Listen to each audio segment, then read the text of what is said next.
Hello students, I am Dinky. Today I am going to discuss question number 2 and 3 of exercise 3.1. So first of all channel को subscribe कर लीजिए, video को like और share करिए. So let us move to our question number 2. On comparing the ratios A1 by A2, B1 by B2 and C1 by C2, find out whether the lines representing the following pair of linear equations intersect at one point parallel coincident. हमें क्या करना है, हमें equations दी हुई हैं जो equation line को represent कर रही हैं. अब हम लोगों को अपने रेशोज को कंपेयर करना है. रेशोज को कैसे कंपेयर करना है, लास्ट वीडियो में हमने बेसिक में हमने ये चीज़ डिस्कस करी थी. हमें अपने रेशोज ऐसे A1 A2 B1 B2 सब निकाल के ऐसे कंपेयर करना है. इन रेशोज से हम डिसाइड करेंगे कि वो लाइंस इंटरसेक्टिंग लाइंस बन रही हैं, कोइंसिडेंट बन रही हैं, या फिर वो पैरेलल लाइंस है हम लोगों की. So let us start our question number 2. So यहाँ पे देखिए हमें टू इक्वेशंस गिवन है, अलग अलग से इनको राइट कर लीजिए. 5x minus 4y plus 8 is equal to 0, ये हमारी वन इक्वेशन है. Another equation 7x plus 6y minus 9 is equal to 0. A1 is equal to 5, B1 is equal to -4. हमें साइन साथ में उठाना है. अब 5 के साथ कोई साइन नहीं है, अंडरस्टूड है कि वो किसका है, प्लस का है. यहाँ पे माइनस का साइन था तो उसको हम साथ के साथ उठाएंगे. C1 8, A1x plus B1y plus C1, यही हमारी जो यही फॉर्म थी हमारी इक्वेशन की. इधर देखिए A2 कितना है 7, B2 कितना है 6 और हमारा C2 कितना है -9. A1 by A2, A1 by A2, A1 is 5, A2 is 7. B1 by B2, B1 is -4 and B2 is 6. C1 by C2, C1 is 8 and C2 is -9. अब यहाँ से देखिए क्या A1 by A2 B1 by B2 के equal है, नहीं है ना. तो हमें यहीं से अपना सॉल्यूशन मिल रहा है. हम यहाँ पे राइट करेंगे A1 by A2 is not equal to B1 by B2. Starting में ही ये आपस में इक्वल नहीं आए एक दूसरे के, तो हमें थर्ड वाला तो चेक करने की जरूरत ही नहीं है. जब A1 बाय A2 एक दूसरे के इक्वल नहीं है, और मैंने आपको साइन से भी बताया था कि ये साइन क्या है, कट कर रहा है ना ये, तो ये कैसी लाइन बनेगी, intersecting lines. Therefore these are intersecting lines. हमें ये ध्यान रखना था कि लाइंस इंटरसेक्ट कब बनेगी, पैरेलल कब बनेगी. तो मैंने इस साइन से बोला था कि जब ये वाला साइन आ जाए स्टार्टिंग में ही कि ये इक्वल नहीं है. ये देखो इस लाइन को ये इंटरसेक्ट कर रहा है, तो हम क्या कहेंगे, these lines are intersecting line, या these lines intersect at a point. Okay, next is part second. 9x plus 3y plus 12 is equal to 0, one equation. Another one is 18x plus 6y plus 24 is equal to 0. Right कर लीजिए. A1 is equal to 9, B1 is equal to 3, C1 is equal to 12. First equation में सभी 1 1 में आएगा, A1 B1 C1. Second में सभी A2 में आ जाएगा. A2 18, B2 6, C2 24. Let us compare the ratios. First of all, find the ratios. A1 by A2 is 9 by 18, B1 by B2 3 by 6, C1 by C2 12 by 24. अब देखो अलग लग रहे हैं ना, इनको सिंपलेस्ट फॉर्म में करो. पहले इनको कट करना है, उसके बाद कंपेयर करना है. 9 1 जा 9, 9 2 जा 18, 1 by 2, 3 1 जा 3, 3 2 जा 6, 1 by 2, 12 1 जा 12, 12 2 जा 24, 1 by 2. अब देखिए A1 by A2, B1 by D2, B2, C1 by C2 सभी के सभी क्या हैं, इक्वल हैं. तो कैसी लाइंस बनेगी हमारी, को इंसिडेंट लाइन. सारा ही कुछ इक्वल है. A1 by A2 is equal to B1 by B2 is equal to C1 by C2. तो हम यहाँ पे राइट करेंगे these are coincident lines. ये लाइंस कैसी हैं? कोइंसिडेंट लाइंस हैं। कोइंसिडेंट के लिए मैंने कहा था कि सब कुछ इक्वल है आपस में, ठीक है, तो वो कैसी बन जाती हैं? कोइंसिडेंट लाइंस बन जाती हैं। Next is part third. 6x minus 3y plus 10 is equal to 0, 2x minus Y plus 9 is equal to 0। तो A1 A2 सब कुछ फाइंड आउट कर लीजिए। A1 is 6, B1 is minus 3, minus का साइन साथ में जाएगा, C1 इज 10, यहाँ से A2 is 2, B2 is minus 1 and C2 is 9। So compare कर लीजिए इनको। First of all find the ratios. A1 by A2 6 by 2, B1 by B2 minus 3 by minus 1, C1 by C2 10 by 9, 2 3 6, minus से minus cut, 1 से 3, ये cut नहीं होगा। तो यहाँ पे देखिए ये भी कितना है 3 और ये भी कितना है 3, ये दोनों आपस में इक्वल हैं बट वो थर्ड वाले के इक्वल नहीं है। तो क्या कंडीशन बन रही है? A1 by A2 is equal to B1 by B2 is not equal to C1 by C2। ये कौन सी कंडीशन थी? जब हम लोगों को लाइंस पैरेलल मिले। मैंने ये कहा था जब स्टार्टिंग वाला साइन पैरेलल, ये इक्वल का साइन हो, मतलब देखो दोनों लाइन पैरेलल जा रही है, जब फर्स्ट वाले में ही कट होगा तो क्या होंगी? हमारी इंटरसेक्टिंग लाइन। और जब सारा कुछ इक्वल होगा तो क्या होगा? Coincident lines. तो यहां से क्या आ रही है? Parallel. These are parallel lines.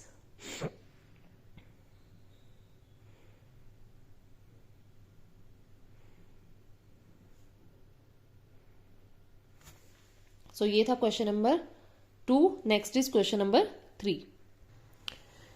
On comparing the ratios A1 by A2, B1 by B2 and C1 by C2, जो हमने इसे प्रीवियस क्वेश्चन में करा है सेम है। Find out whether the following pair of linear equations are consistent और inconsistent. देखिए जब हमारे पास कोई सॉल्यूशन निकलेगा, चाहे यूनिक सॉल्यूशन हो तब तो हमारा कंसिस्टेंट आंसर आएगा, और जब हमारा कोई सॉल्यूशन नहीं निकलेगा यानी कि लाइंस पैरेलल आएंगी। ये देखिए कंडीशन यहां से, जब इंटरसेक्टिंग लाइंस होती हैं तो सिर्फ वन सॉल्यूशन होता है, एग्जैक्टली वन सॉल्यूशन। जब कोइंसिडेंट लाइन होती है तो इनफाइनाइटली मैनी सॉल्यूशन, और इन दोनों के केस में ही आंसर आएगा कंसिस्टेंट। जब पैरेलल लाइंस होती हैं तो कोई भी सॉल्यूशन नहीं होता, तो हमारा यहाँ पे आंसर आएगा इनकंसिस्टेंट। यही काम हम लोगों को यहाँ पे करना है अपने इस क्वेश्चन में। So let us start question number 3, part 1। 3x plus 2y is equal to 5। First of all हम इसको स्टैंडर्ड फॉर्म में लेके आएंगे। 3x प्लस 2y, 5 इधर आके माइनस का, is equal to 0। 2x minus 3y, 7 इधर आएगा, is equal to 0। A1 3, B1 2, C1 minus 5, A2 2, B2 minus 3 and C2 minus 7। Ratios बना लीजिए पहले। A1 बाय A2, 3 बाय में 2, 3 बाय में 2, B1 बाय में B2, 2 बाय में माइनस 3 एंड C1 बाय में C2 माइनस 5 बाय में माइनस 7। देखिए कोई भी इक्वल नहीं है आपस में, मतलब कि फर्स्ट और सेकंड इक्वल नहीं है, थर्ड पे तो हमें जाना ही नहीं, फिर अगली नहीं है। तो हम राइट करेंगे A1 by A2 is not equal to B1 by B2। ये देखो साइन आ गया, वो बनना था हमारा इंटरसेक्टिंग, तो हम यहाँ पे क्या लिखेंगे? These lines are intersecting line having unique solution, so these are consistent.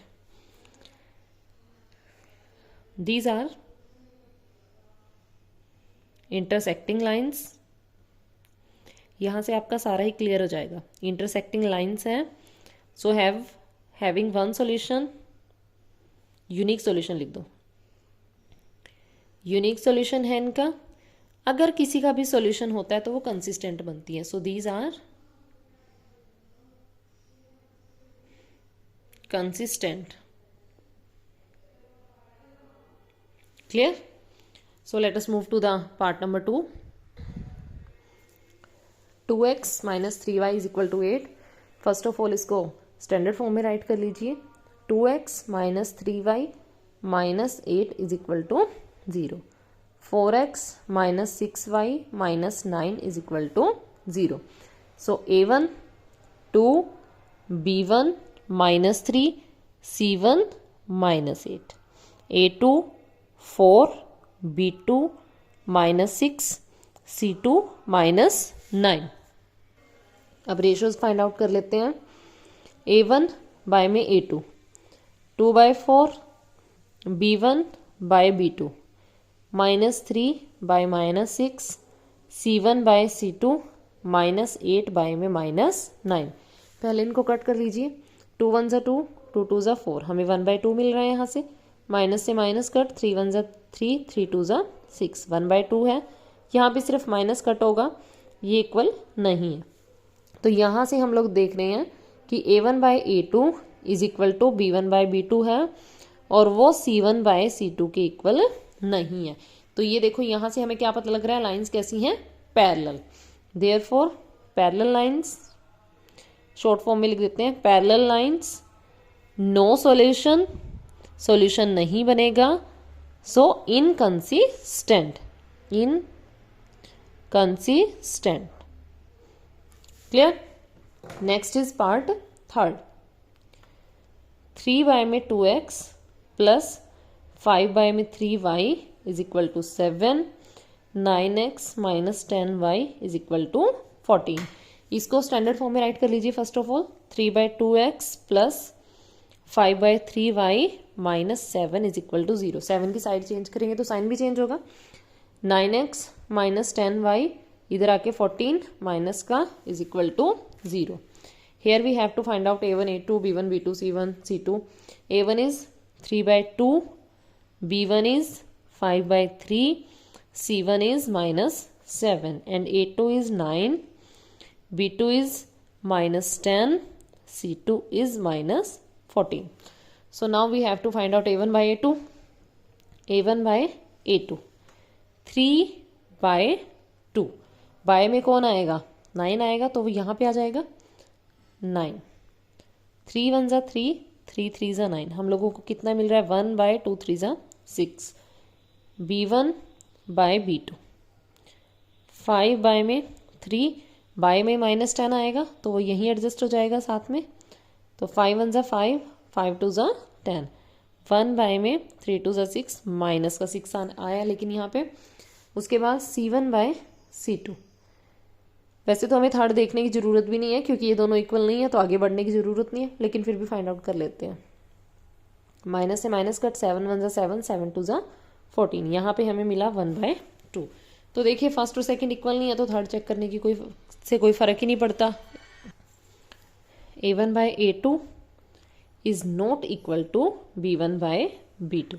तो यहाँ से हमें क्या पता लग रहा है, कैसी लाइन्स है, इंटरसेक्टिंग है. सो यूनिक सॉल्यूशन होगा. तो क्या होगी वो, कंसिस्टेंट. क्लियर. नेक्स्ट है part 4. 5x minus 3y is equal to 11. First of all इसको हम जनरल फॉर्म में राइट कर लेंगे. 5x minus 3y minus 11 is equal to 0. Minus 10x plus 6y plus 22 is equal to 0. a1 is 5, b1 is minus 3, c1 is minus 11. a2 is minus 10, b2 is 6, c2 is 22. Now find the ratios. a1 by a2, 5 by minus 10, b1 by b2, minus 3 by 6, c1 by c2, minus 11 by 22. 5 1 ज़ा 5, 5 2 ज़ा 10. यहाँ से हम लोगों को 1/2 मिल रहा है with minus sign. 3 1 ज़ा 3, 3 2 ज़ा 6. Again minus 1/2. 11 1 ज़ा 11, 11 2 ज़ा 22. Again minus 1/2. Now compare the ratios. a1 by a2 is equal to b1 by b2 is equal to c1 by c2. तो ये क्या है, कोइंसिडेंट लाइन्स है. Coincident lines. infinite many solutions and then infinite many solutions so consistent. Solution unique हो, many हो, कुछ भी हो, कंसिस्टेंट होगा हमारा। Next last part fifth, 4/3x plus 2y is equal to 8, 2x plus 3y is equal to 12। So 4/3x plus 2y, 8 इधर आके minus का, is equal to 0, 2x plus 3y minus 12 is equal to 0। A1 4/3, B1 2, C1 minus 8, A2 2, B2 3, C2 minus 12. Again we have to write A1 by A2, that is 4/3। अब ये इसके साथ ही आ जाएगा यहाँ पे, B1 by B2, 2/3, C1 by C2, minus 8 by minus 12, 2 2 ज़ा 4, और यहाँ पे माइनस से माइनस कट, 4 2 ज़ा 8, 4 3 ज़ा 12। यहाँ पे देखिए बेटा 2/3, यहाँ पे पहले ही 2/3 था और यहाँ पे भी 2/3, तो ये भी सब कुछ इक्वल आ रहा है। A1 by A2 is equal to B1 by B2 is equal to C1 by C2। Again जो हमने लास्ट क्वेश्चन में करा था, कोइंसिडेंट लाइंस बनेंगी, कोइंसिडेंट लाइंस बनेंगी तो क्या होगा, इनफाइनाइट सॉल्यूशंस होंगे और उसके साथ क्या बनेगा, कंसिस्टेंट। वैसे आप लोगों को सिर्फ कंसिस्टेंट और इनकंसिस्टेंट बताना है, ये मैं इसलिए लिखवा रही हूँ ताकि आप लोगों को प्रैक्टिस कर करके ये चीज़ लर्न होती रहे, आप लोग इसको भूलो ना, ध्यान में रहेगी। ओके, तो ये था हमारा क्वेश्चन नंबर 2 और question number 3। Do more and more practice. Thank you students.